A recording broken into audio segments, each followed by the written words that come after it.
جناب ہم اگلے کوشچن پہ آتے ہیں۔ جعلی سرٹیفکیٹ لے کر جاب جو ہے وہ کیا درست ہے کہ نہیں؟ تو لیکن تمام فقہا کہتے ہیں جناب جھوٹ بولنا حرام ہے، یہ تو دین میں ہی قرآن میں ہی حکم ہے، اور پھر ملازمت کی تنخواہ بھی اس کے لیے حرام ہوگی کیونکہ وہ فراڈ کر کے جاب وہ لے رہا ہے، ایسا سرٹیفکیٹ لے کے، تو یہ غلط ہے۔ جعلی ڈگری، جھوٹ، خیانت، دھوکہ دہی، فریب اور حقداروں کی حق تلفی، یہ سب گناہوں پر مشتمل ہونے کی وجہ سے ناجائز ہے۔ لہذا جعلی طریقے سے ڈگری حاصل کرنا شرعاً جائز نہیں ہے، اس پر توبہ اور استغفار کرنا چاہیے، اور اس بنیاد پر جاب حاصل کرنے کی جستجو کرنا بھی یہ غلط ہے، اور یہ قرآن مجید میں اس کا حکم وہی ہے کہ بھی آپ کسی کا مال کو بالکل جائز طریقے سے آپ پرچیز سیل کے ذریعے آپ کر سکتے ہیں، وہ بھی مکمل آزادی کے ساتھ، کسی پہ کوئی پریشر نہیں کر سکتے، کسی پہ فراڈ جھوٹ وہ نہیں کر سکتے۔ اچھا کچھ فقہا کہتے ہیں نہیں جی یہ جی ملازمت پانے کے لیے جعلی تجربہ پیش کرنا اگرچہ غلط ہے لیکن کسی کو مل گئی تو چلو ٹھیک ہے، پھر تو وہ حرام نہیں ہے۔ تو یہ لیکن ان کی اوپینین ہے، اچھا میں ان سے ایگری نہیں کرتا، میں تو میجورٹی کا ہی فقہا کا کہ بن جناب یہ جھوٹ ہی حرام ہے۔ اچھا جو سیاسی عسکری اور انقلابی طریقے وہ کہتے ہیں جی یہ آمدنی یہ بالکل درست ہے کیونکہ یہ دارالحرب سے چھین کر یہ بالکل مال غنیمت ہے، جی مجھے کہتے ہیں۔ اچھا فیصلہ آپ نے کرنا ہے جناب، کیا آپ کے ملک کی جو گورنمنٹ ہے یا یہ تو وہ کیا کوئی ان سے دارالحرب جیسی حالت ہے؟ دارالحرب وہی ہوتا ہے کہ جس میں دین پہ پابندیاں لگی جا رہی ہوں، تو وہ کہتے ہیں کہ جناب یہ تو جنگ جیسی حالت ہے اور ہمیں کرنی ہے اور یہ مال غنیمت ہے، تو جناب یہ ان کی دلیل ہے، ڈیسیژن آپ نے لینا ہے جناب۔ آئیے جناب اب ایک بڑا کریٹیکل معاملہ جاسوسی کہ جاب کیا درست ہے کہ نہیں، اس کا جواب خود قرآن مجید میں ہی موجود ہے۔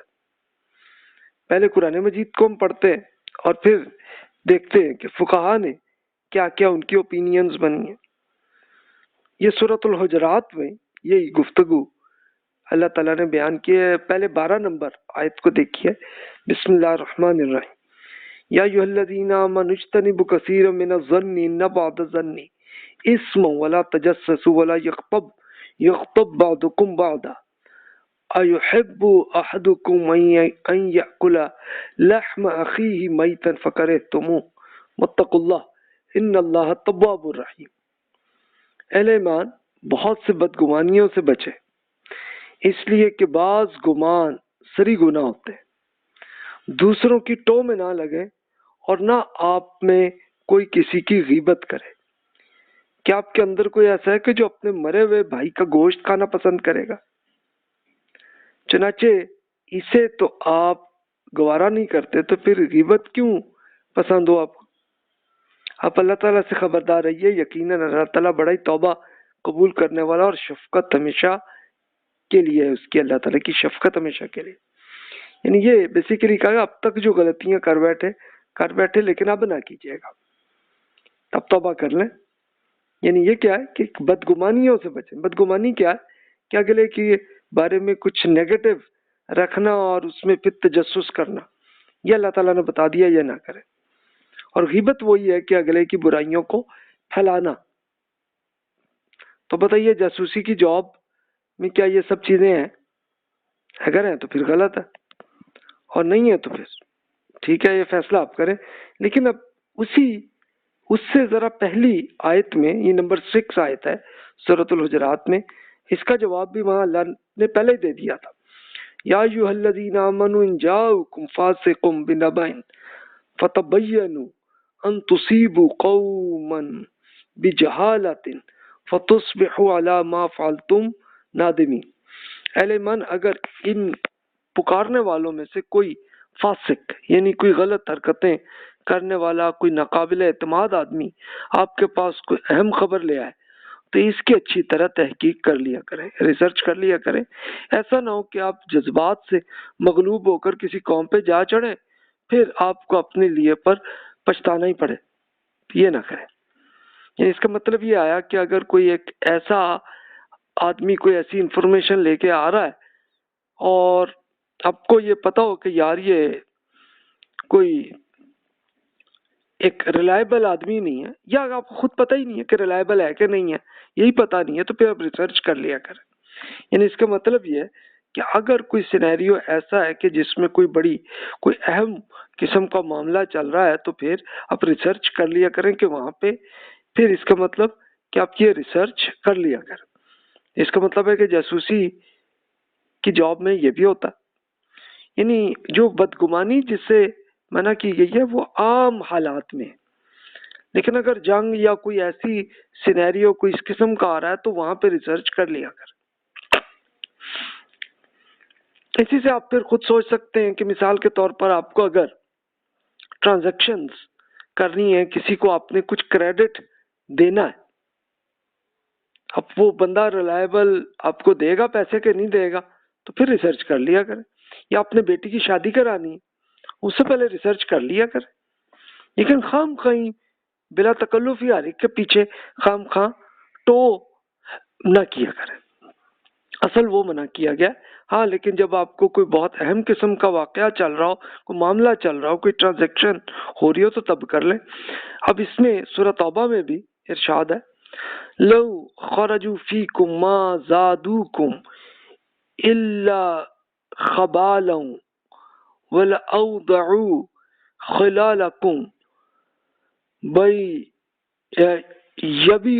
یبغونکم الفتنة وفیکم سماعون لهم واللہ علیم بالظالمین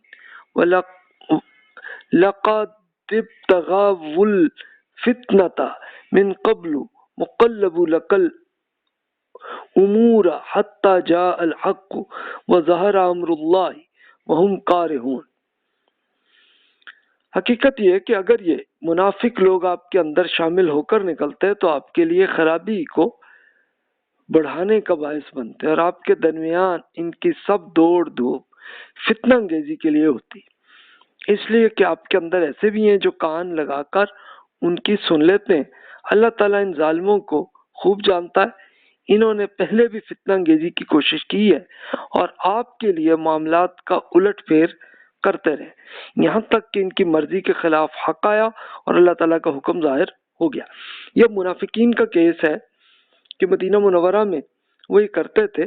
تو اس میں یعنی انہی آیات میں اور اس سے اگلی اور پچھلی آیات کے ساتھ اب سورہ توبہ میں پڑھ لیجئے تو اللہ تعالیٰ نے یہی بتا دیا کہ جی یہ آپ ریسرچ کر لیا کریں، دیکھ لیا کریں بندے اوتھینٹک ہیں کہ نہیں، یا ریلائبل ہیں کہ نہیں، یہ ضرور کر لیا کریں. تو وہ اس کی اجازت ہے، لیکن خام خواہ نہ کریں. اب جاسوسی کی جاب میں اگر کوئی ایسے ریلائبل بندوں کی ریسرچ کرنے کا حکم دیا گیا، آپ کو آرڈر ہے تو پھر تو کریں، درست ہے. اور اگر نہیں ہے لیکن خام خواہ کسی کی آپ وہ نہ کریں جس کا آپ سے کوئی تعلق ہی نہ ہو، اس کی نہ کریں. اب فقہا اس پہ اگزامپل کہتے ہیں کسی کی ذاتی زندگی میں تجسس غلط ہے. اس میں ایک وہ کیس ہے عمر رضی اللہ عنہ کا کہ عمر رضی اللہ عنہ رات میں وہ کرتے تھے، پورے مدینہ میں ہر طرف جاتے ہوتے تھے، دیکھتے ہوتے تھے تاکہ اگر کوئی پتہ چل جائے یار اگر کسی میں کوئی ایشو کرنے والا ہے آدمی، کوئی پرابلم کرنے والا ہے تو اس کو پکڑ لیں، اور اگر کسی کی کوئی پرابلم آ گئی سامنے تو چلو ان کا حل بھی کر لیں. تو ایک بار عمر رضی اللہ عنہ نے یہ کیا تھا کہ وہ ریسرچ کرتے کرتے ان کو کوئی فیل ہوا تو وہ پھر ایک گھر میں گئے اور کہا کہ بھی یہ دیکھو یہ چیز غلط ہے آپ میں. تو انہوں نے پھر وہ تنقید کی، لوگوں نے کہا کہ جی آپ دیکھیں آپ کو اس کی کیسے اجازت ہے کہ آپ گھر کے اندر آپ یہ پوچھ رہے ہیں معاملات کو.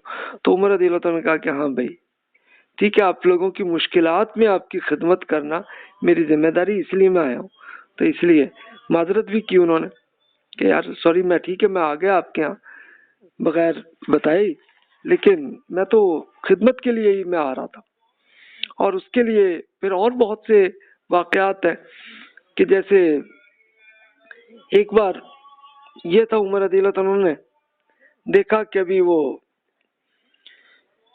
خاتون کے پاس جناب کوئی کھانا اور وہ نہیں تھا، تو ان کے امپلائی بھی ساتھ تھے، تو اب وہ عمر رضی اللہ عنہ نے کہا کہ بھی یہ تو بہن کے پاس کھانا نہیں ہے اور کچھ نہیں ہے، تو چلو میں چل کے پکڑتا ہوں، سارا وہ لے کے آتا ہوں، پورا جو بھی کھانے کی چیزیں، گندم چاول جو بھی ہوگا ان کے یہاں۔ تو اب وہ امپلائی ساتھ تھے، کہا جی میں کرتا ہوں، فرمایا نہیں آپ نہیں، ہے میری ذمہ داری ہے کہ میں حکمران ہوں تو میں ذمہ دار ہوں۔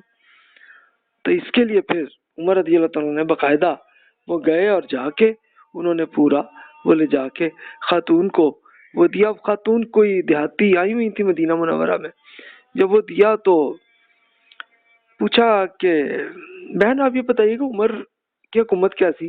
کہتے بھی مجھے تو بالکل پسند نہیں ہے، اگر میرے بس میں ہوتا تو میں تمہیں ہٹا کے تمہیں خلیفہ بنا دیتی۔ اب خاتون کو یہ نہیں پتا تھی کہ یہ خود عمر رضی اللہ تعالیٰ نہیں کھڑے تھے، جو پورا ان کے لیے سب کچھ کھانا اور سب کچھ لے کے آئے تھے۔ پھر جب ان کو خاتون کو پتا چلا تو بڑی شرمندہ ہوئی کہ یہ اچھا۔ پھر اسی طرف کہا یہ بھی ایک اوپینین، وہ کہتے ہیں کہ اگر کسی شخص میں ایسی عجیب و غریب حرکت ہو، اس کے لیے آپ ریڈ فلیگز کہتے ہیں۔ ریڈ فلیگز یہ ایک آڈٹ کی ایک ٹرمینالوجی کے طور پر استعمال ہوتی ہے۔ کوئی عجیب و غریب حرکت اگر ہو رہی ہو تو پھر اجتماعی معاملات میں پولیس یا آڈیٹر یا انویسٹیگیشن کرنے والے تجسس کر سکتے ہیں اور ان کا عمل بالکل درست ہے، یہ جائز ہے۔ اسی طرح اگر ایک آدمی ہے جیسے اپنی بیٹی کی شادی کرنی ہے تو اس کے لیے اس لڑکے کی جانچ پڑتال کر سکتے ہیں بالکل کہ جناب وہ لڑکا، ان کی فیملی کوئی ایسی ہیں کہ میں بیٹی کو وہاں بھیج دوں ان کے گھر، تو پھر کر لیں۔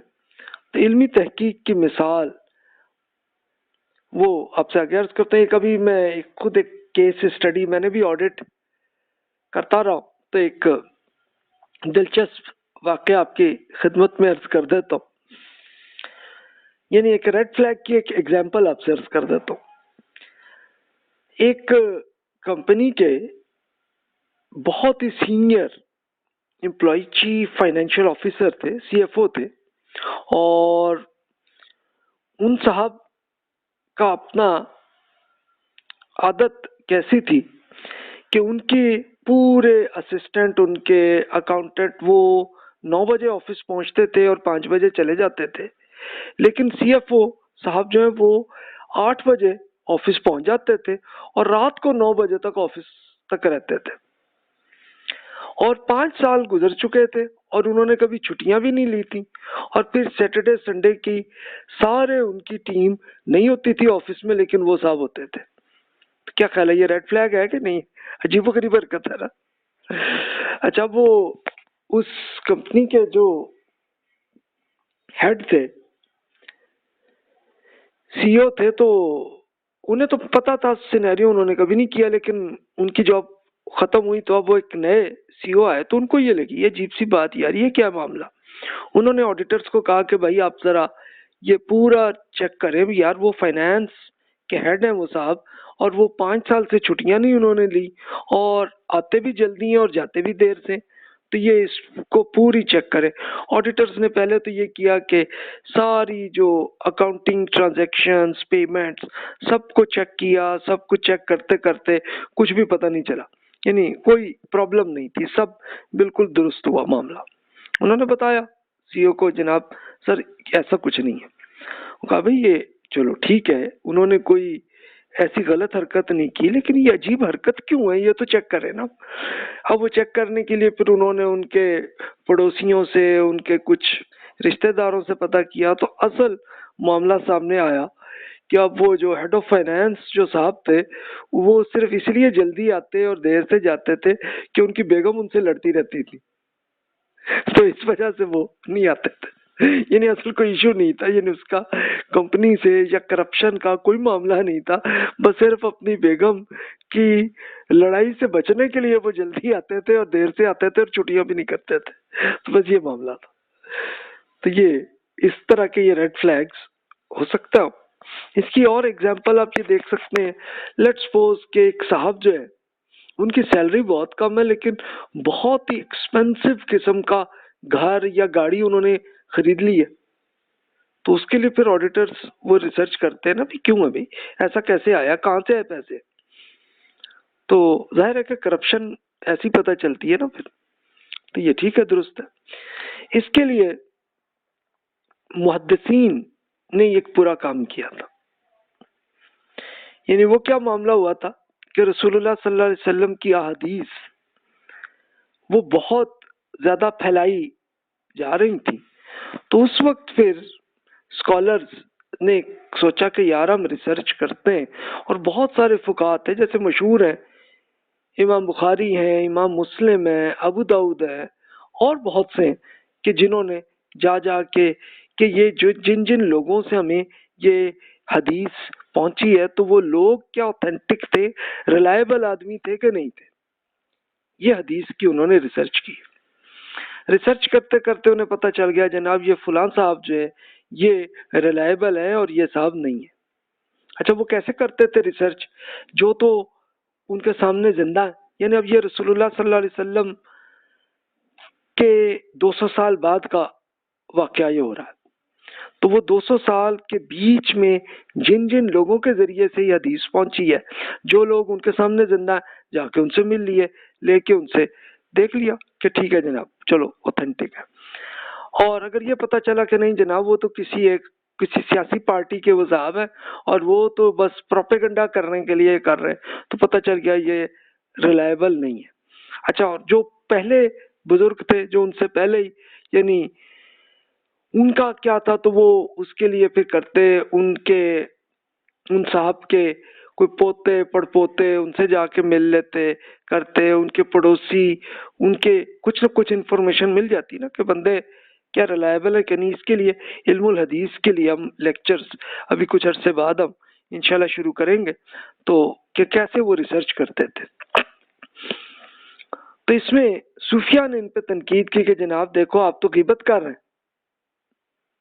تو محدثین نے کہا کہ بھائی ہم غیبت نہیں کر رہے, صرف اس لیے یہ انویسٹیگیشن صرف اس لیے کر رہے ہیں تاکہ یہ پتہ چلے کہ یار یہ جو رسول اللہ صلی اللہ علیہ وسلم کے بارے میں جو بات چل رہی ہے وہ اوتھینٹک ہے کہ نہیں ہے, میں اس لیے کر رہا ہوں.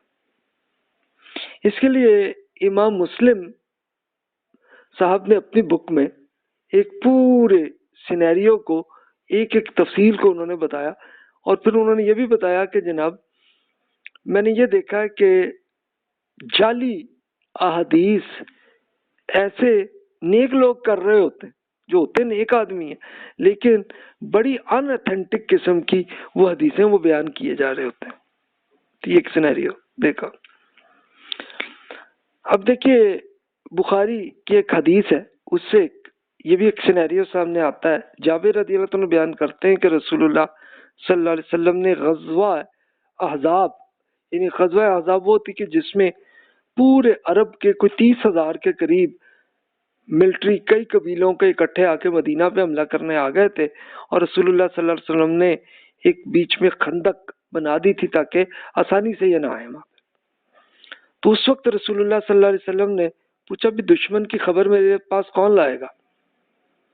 تو اس میں فوراً سب سے پہلے زبیر رضی اللہ عنہ نے عرض کیا جی میں حاضر ہوں.